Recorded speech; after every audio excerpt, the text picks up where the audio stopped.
On that winter evening, when I arrived in the small town, the rain pouring from the gray skies created an atmosphere of ominous mystery. My car slowed down as I approached the dimly lit street lamps illuminating narrow alleyways. Here in this little corner of seclusion, I rented an apartment in an old house standing at the edge of town. The house looked forgotten by time. Its ancient walls seemed to have their own secret history. I entered inside, and immediately a sense of long-forgotten melancholy enveloped me. The creaking furniture under every step, warped floors. Everything in this house breathed an ancient mystery. Old portraits hung on the walls. The eyes of the people in them seemed to be watching me. The first evening was gloomy. I sat by the window, watching the rain drumming against the glass. Time seemed to stretch, as if in this small town, it slowed its pace. The inhabitants rarely ventured out.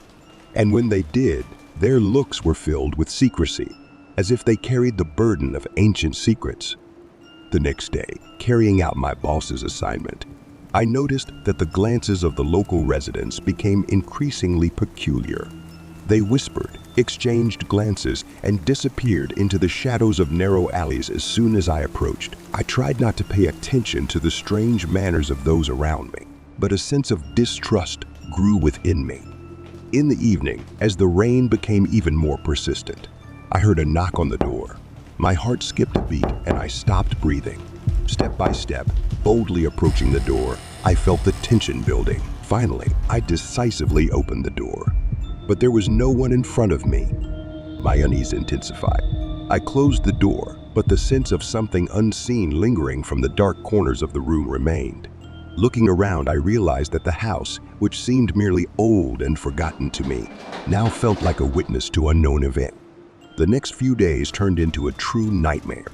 Footsteps in the darkness, shadows darting around corners, flickering lights emanating from abandoned rooms. All these strange phenomena became part of my reality. I felt that the house was permeated with the energy of fear and mystery. One day, sneaking through dark corridors, I heard whispers. The words were unclear, but they seemed familiar to me. I turned around and saw an ancient photo album in the corner of the room. Flipping through its pages, I discovered photos of people I had seen on the streets, the residents of this small town. With each page, I delved into the past, and that's when I realized the horrifying truth.